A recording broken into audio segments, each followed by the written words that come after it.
Hello, friends. Welcome back to the podcast. If you're new with us this week, my name is Brandon. I'm an Enneagram coach and teacher, and so glad to have you here. The purpose of this podcast is to give us each tips and tools to move about our daily life in better relationship with those around us and ourselves. And wherever that may find you, at work, school, home, who knows? I don't know. But that's the hope and goal, is to be able to give us some practical things that we can work on throughout the week to better ourselves, and then ultimately better the relationships that we find ourselves in, including the one that we find the most important, which is probably the one with ourselves. Because as you probably know, and as I definitely know, we can be our worst enemies. Anybody got an amen for that? Come on, let's do it. So last week we talked a little bit about the 9 lies, basically the core motivator for each one of the types, and the lie that we each believe will help get us the thing that we want or get our needs met. And so this week, I want to build a little bit off of that, and build off of what we went through last week, and I want to do a little quick recap so that we don't have to try to remember what's going on last week. But maybe if it hit well for you last week, then you'll probably remember yours. But quick recap of last week and the 9 lies. Type 1, the lie for you. You believe that to be loved and good, I must perfect myself, others, and the world, and also never make mistakes. Type 2, you believe that to be loved and appreciated, I have to help and meet the needs of others while denying my own. And remember, these are subconscious things. It's not like we're waking up and going, okay, in order for me to be loved and appreciated, I got to help other people. That's not what we think consciously at the forefront of our brains. But hopefully through our work with the Enneagram, as you get to know yourself a little bit better, you'll realize, oh, this is the thing that is kind of undergirding everything and really motivating me towards doing what I do in and out of relationships with myself and the ones around me. Type 3, the lie you believe. People only value others for what they do, not for who they are inside, and I must avoid failure at all costs. Type 4, to be loved and seen and not abandoned, I must be special and unique. Type 5, the lie for you.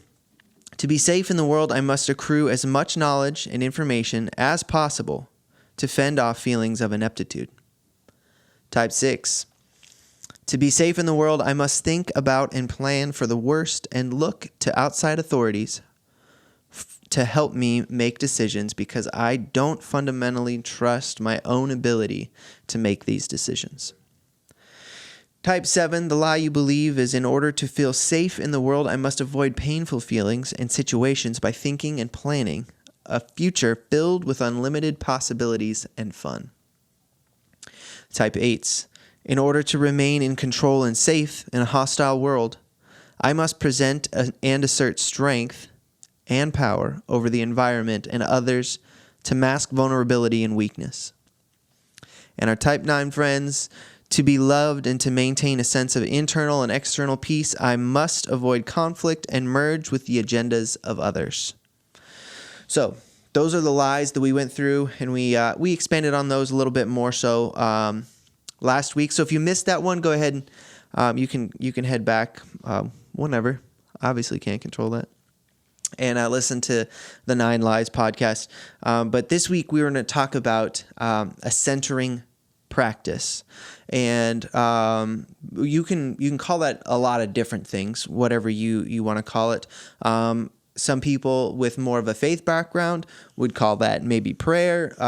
Some would just call it meditation. You can call it solitude, silence. I don't really care.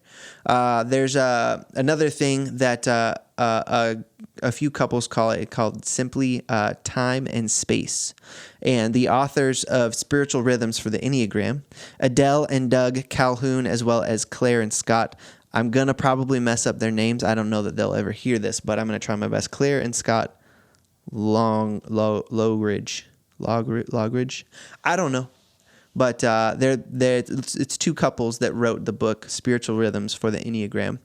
And basically the idea is that we take 10 minutes every day and just be still and try to quiet your mind. Studies have shown how much a centering practice or meditation or prayer, whatever you're going to call it, can actually have health benefits for us. And so I wanted to go through, and I found this really, really interesting within their book. Again, the book's name is Spiritual Rhythms for the Enneagram.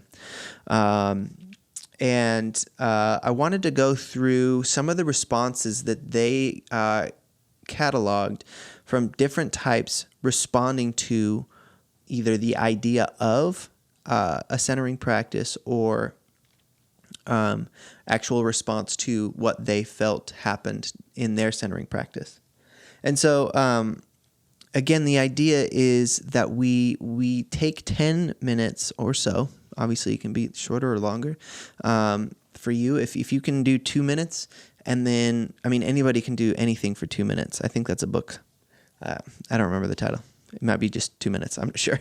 But anybody can do anything for 2 minutes. So if 10 minutes sounds like a really long time, hey, do 10 minutes or do 2 minutes. And then build yourself up. And then maybe 10 minutes doesn't feel like enough time for you, do 15. And then maybe you'll get to 20. But I know for myself personally, in my centering practice of just going, it's my opportunity, the beginning of every day, the start of every day, where I go, okay, if I'm not in my centering practice, then the lie that I choose to believe is that in order to be loved and get the things that I want and need, I need to merge with the plans and desires of other people. And then I start to push my voice down. And then guess what happens? The shame starts to spike up because I know better, but I keep tamping it down. So if you don't know your type, or maybe you do know your type, and you might find some great little tips or some hope in some of this. So these are a few different responses to a centering practice that they've cataloged from different types. And so we're going to start with type 8s, and then we'll go 8, 9, 1, 2, 3, 4, 5, 6, 7. And we're just going to read through these, and maybe I hope this helps you, kind of maybe encourages you to get into a centering practice. It's been extremely helpful for me. Type 8s, their response, these are responses to the idea of, or responses to actually doing it.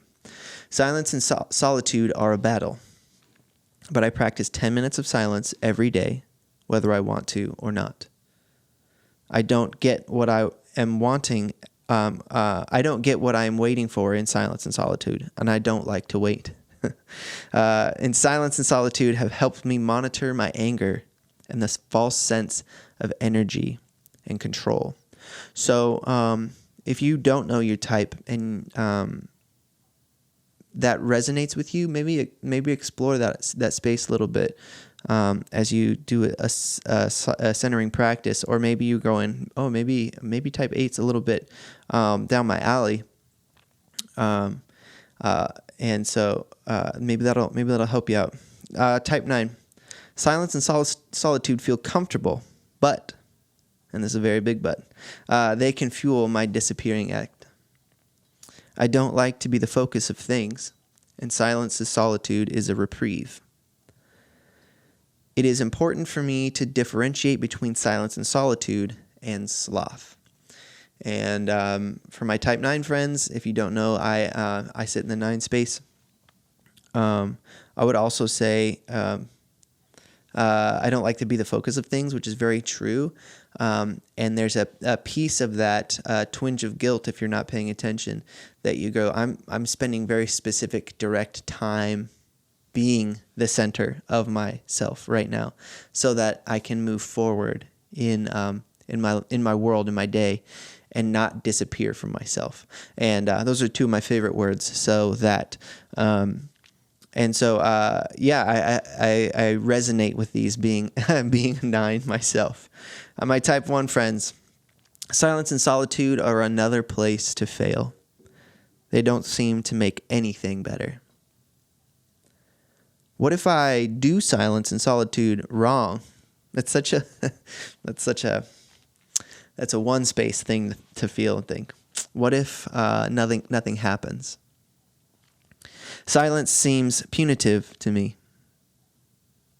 In silence, my inner critic goes wild. So my type 1 friends, if you're feeling that, feeling like it's just another place for the inner critic to beat me up, that's not true. It's a time for you to become friends and relate with that inner voice and say, hey, we don't have to do all this perfect. I don't even have to do this perfect. I'm just going to be present here and then do the best that we can with what we've got. Type 2s. This is too difficult and uncomfortable. I don't help anyone by being quiet and alone, which I'm sure you can probably, just hearing that right now, can understand how that's not true. I had to be silent as a child, and I don't like it.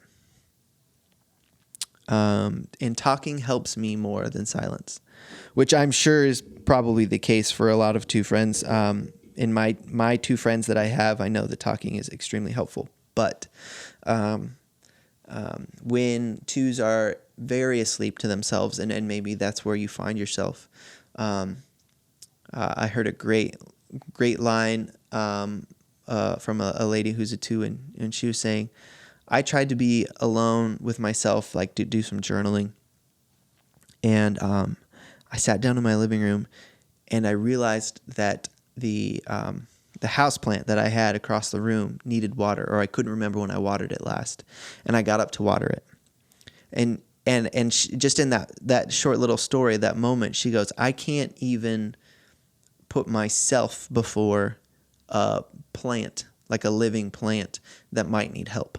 So the 2 space can be very uncomfortable with having that much focus on themselves. Type 3, this isn't productive or a good use of my time. It makes me feel guilty. If I do silence and solitude, people will think I'm lazy and wonder what I'm up to. Retirement introduced me to the goodness of solace and silence and solitude. It's too bad it took me so long. So that's a really great representation of different life stages, right? At the very beginning of life, it's not productive and it's not a good use of time. If we can figure out how to reframe that, not only for the 3, but for each one of us in the lie that we're believing, how much better can we interact with our world and with ourselves if we set a space and a time up together for ourselves in the morning that gives us the opportunity to collect us and say, okay, here's my focus. Here's what I'm going to do my best to not believe in today.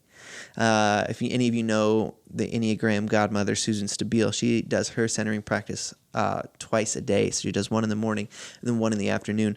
It's not a you do your best with what you can. And sometimes you can do it twice a day. Sometimes you can do it once a day. Sometimes the day just starts so early that maybe it's not there, and you got to give yourself some grace on that. You just have to.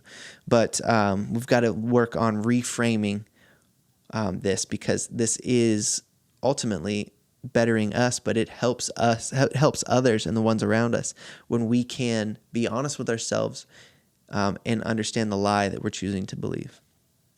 Type 4s. Something is missing in my relationship with the divine.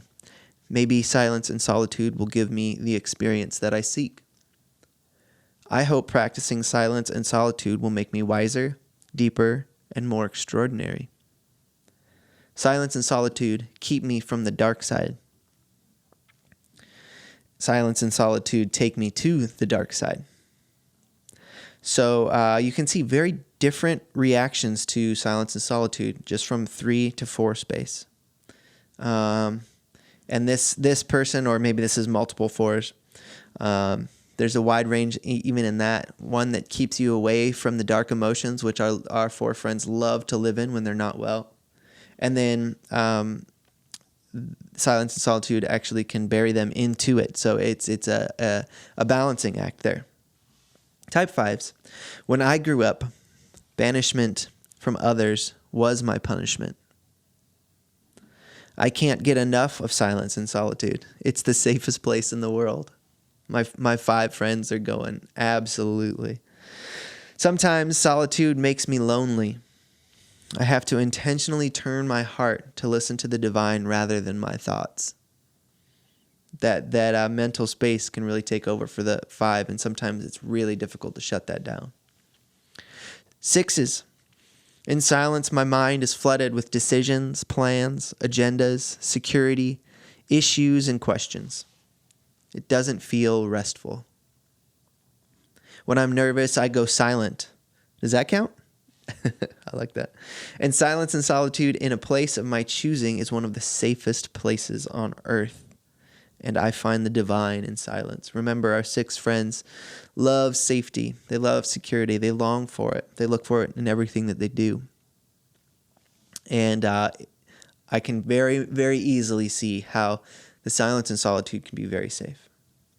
My type 7 friends, silence and solitude are boring. I can't concentrate when I'm silent and alone. Silence and solitude make me think about doing other things. It's hard for me to be present there. Which, man, I feel like it's easy for me to be there. I'm ready. I'm like ready to go in the morning. Just, I get in my chair and ready to settle down. Even though I haven't done anything, it's like, oh man, finally I get a break. I just woke up like 10 minutes ago. But my 7 friends, I'm sure that you find that boring. But remember, we're reframing that. We're not believing the lie that if we're doing something fun, or at least heading towards something fun, life will somehow work out and we don't have to deal with the pain. But that just starts the cycle up again. We work harder to avoid the pain. So stay silent, stay still, even for 7 minutes or 10 minutes. I'm not even saying you have to ask yourself the deepest, darkest, hardest questions of your pain, but just let the mind be still and remind yourself that making the plan for the fun thing or that adventure is just avoiding something. And that's an awareness. That's just awareness. That's it for all of our types. Like I said, if you can do 2 minutes, if you can do 10 minutes, fantastic. If you need less than that, do 5, do 2. Maybe my 7 friends need to start with 2. I'm not sure. And work your way up. But I'd use an app called Headspace. If you're finding I'm not saying that we can just all sit down and quiet our minds on our own. That's a skill. It's like a muscle that we haven't worked out ever, so we need some help. So I use an app called Headspace. You can do several things on it that's free. Obviously, if you pay a little bit of money, a lot of things unlock and you can do a lot of other things. But I know that there's other apps out there that can help you do that. There's probably stuff I know there's stuff on YouTube that can help you learn how to calm your mind and start the day out with a clear mind. It's just, I know that for me, I put my headphones in, I turn the sound, the noise canceling on, and I listen to the voice. It helps guide me down.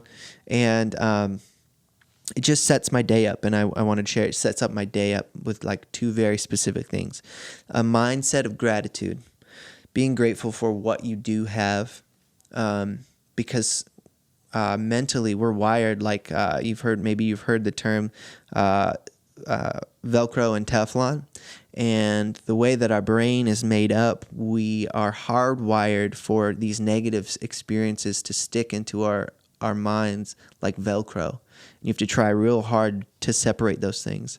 Where the positive experiences in life are like Teflon.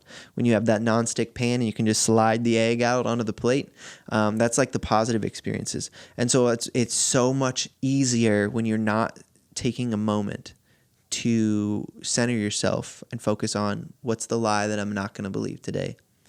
It's so much easier to let those positive experiences just slide right off when we don't do it. But when we do, we can hold on to those things and be grateful for what we've got. And then the second thing is that it reminds me of the lie that has and will always perpetuate my daily life. It's just keeping it top of mind, being present and saying, okay, what am I not going to believe today? And some days it's easier than others. You know it. I know it. But it's that much easier when we take the time to pause and be still.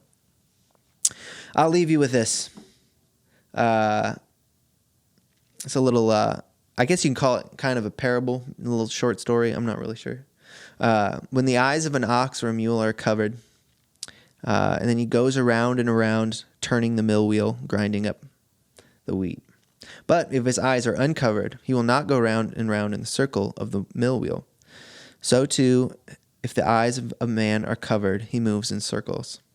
But if the eyes of the man are open, he can easily escape.